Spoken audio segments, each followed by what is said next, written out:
आइए बच्चों, हम लोग बात करने वाले हैं आज ज्वलन ताप के बारे में, ठीक है ना। तो पहला पाठ है, क्या नाम है पाठ का?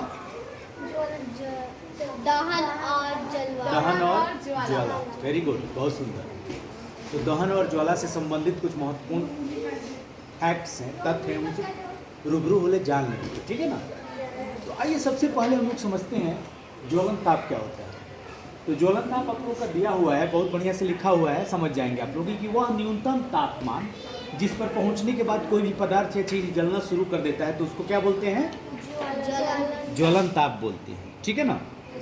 भूखे हो तुम लोग क्या रोजा में? तो बोलो ना, जो नहीं है रोजा में वो बोले, है ना।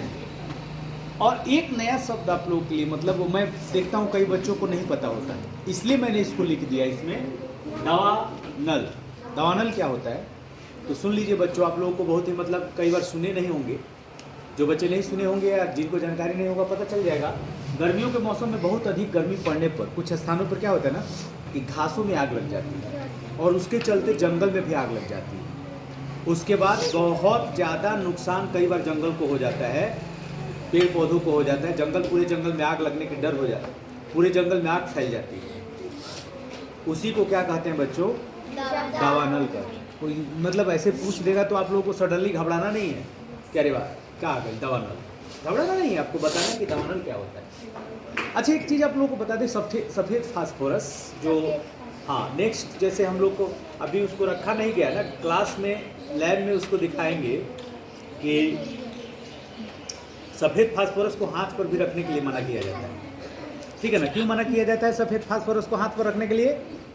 क्योंकि अगर हाथ पर रखोगी तो हाथ जलने लगेगा, उसमें जलन हो जाएगा, जल चक्का हो जाएगा। क्योंकि सफ़ेद फास्फोरस का गुण क्या है कि वो कमरे के तापमान पर, जैसे सामान्य कमरे में हम लोग बैठते नहीं हैं अपने रूम में, टीवी भी देखते हैं, मोबाइल चल सोते हैं, तो उस रूम में भी उसमें आग लग सकता है, जल सकता है, इसीलिए उसको पानी के डब्बा में बंद करके रखा जाता है। तो सफ़ेद फास्फोरस को छूने के लिए मना किया जाता है, हाँ पानी के अंदर रखा जाता है, इसलिए सफ़ेद फास्फोरस बच्चों बहुत ही खतरनाक है, वो कमरे के तापमान पर जल जाता है। अगला चीज़ है कि कागज़ की कटोरी, एक बहुत ही सुंदर मतलब ये टॉपिक है, प्रकरण है कि कागज़ की कटोरी में पानी गर्म करने पर कागज़ की कटोरी क्यों नहीं जलती है ना जी। आखिरकार कागज़ का तो ज्वलन ताप बहुत कम होता है, जानते हैं ना। किसी भी पदार्थ का ज्वलन ताप उसके रासायनिक गुण पर निर्भर करता है। जैसे पेट्रोल का और केरोसिन का अगर हम लोग उदाहरण देंगे तो सबसे पहले जलेगा कौन? पेट्रोल या केरोसिन? पेट्रोल दूर से ही आग पकड़ लेगा। ऐसे देखो पानी के ऊपर पेट्रोल छिड़क करके लोग जादू दिखाते हैं कि पानी में आग लगा देते हैं, क्योंकि एक तो पेट्रोल हल्का होता है पानी से, और दूसरा चीज़ की ज्वलन ताप उसका बहुत कम होता है, तो तुरंत आग पकड़ लेता है। लेकिन हम लोग देखते हैं कि कागज़ और लकड़ी की अगर हम लोग बात करेंगे तो कागज़ जल्दी आग पकड़ लेगा, क्या जी बिल्कुल है ना गुड़िया। तो कागज़ जल्दी आग पकड़ लेगा। तो ऐसा क्यों होता है? जब कागज़ की एक बढ़िया सी कटोरी हम लोग बनाते हैं, उसमें पानी रख देते हैं और फिर कैंडल पर या स्टोव पर हल्का आंच पर उसको गर्म करना शुरू करते हैं, तो वो जलती नहीं है कागज़ की कटोरी। ऐसा क्यों होता है? कोई बता सकता है आप लोगों में कि आखिरकार कागज़ की कटोरी क्यों नहीं जलती? बहुत बार पूछा जाता है ये बच्चों, और आप लोगों को कंपटीशन के एग्जाम में भी पूछा जाएगा। आगे जाएंगे आप लोग पढ़ने किसी भी जगह पर तो ऐसा पूछा जाएगा। ऐसा होता क्या है आपको मैं बता देता हूँ, ध्यान से सुनिए। बहुत ही साधारण शब्दों में बच्चों, कागज़ की कटोरी में जो जल होता है, पानी होता है, उस पानी में ऊष्मा का क्या होने लगता है? संचरण होने लगता है। माने जो आग हम लोग लगाते हैं उसमें से जो आग का लौ निकलता है, ऊष्मा, ठीक है ना, उसका संचरण कहाँ होता है? पानी में होने लगता है, कागज में नहीं होता है। किस में होता है? पानी में। जो कागज की कटोरी में पानी रखी हुई है उसमें होता है, जिसके कारण कागज की कटोरी नहीं जलती है। तो मेन काम क्या हो रहा है कि ऊष्मा का संचरण किस में हो रहा है जी? जल में, जिसके चलते कागज की कटोरी नहीं जलती है। बहुत सुंदर, आया ना समझ में जी। कोई पूछेगा तो आप लोग बता सकते हैं। अब माचिस की थोड़ी सी कहानी, जो अभी हम लोग माचिस प्रयोग करते हैं उसकी थोड़ी सी कहानी मैं लाना भूल गया अभी, लेकिन बच्चों बता रहा हूँ। जो माचिस की तिल्ली होती है, उस तिल्ली पर कौन सा रसायन लगा रहा होता है? उसका नाम क्या है? उसका नाम होता है पोटेशियम क्लोरेट। माचिस की तिल्ली पे जो लगा होता है रसायन, उसका नाम क्या होता है? Potassium chlorate.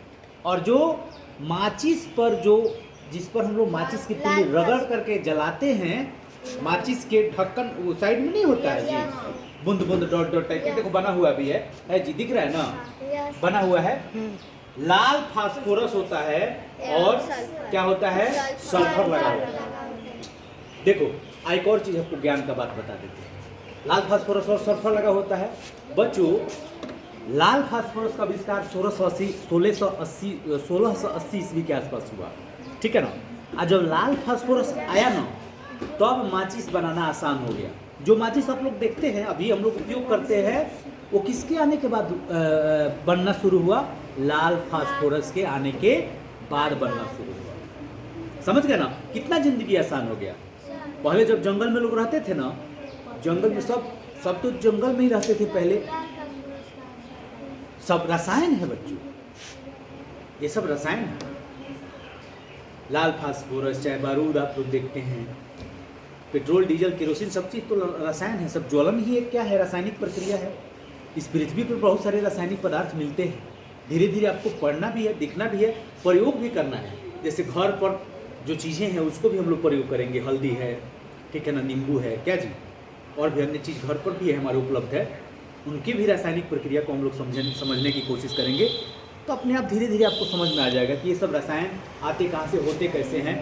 पृथ्वी पर ही सब चीज़ मौजूद है, सबका कार्य क्या होता है अलग अलग है, क्या जी। तब हम उनके प्रकृति को समझ पाते हैं, तब धीरे धीरे उन पर हम लोग उनको बांटना शुरू कर देते हैं, उनके कार्य के अनुसार उनको अलग अलग भागों में बांटने लगे। समझ गए? मैं एक बात बता रहा था कि क्या भी पीछे माचिस के बारे में, माचिस की कहानी तो यहाँ पर हो गई भाई। तो अब माचिस पोटेशियम क्लोरेट और लाल फास्फोरस और सल्फर लगा होता है।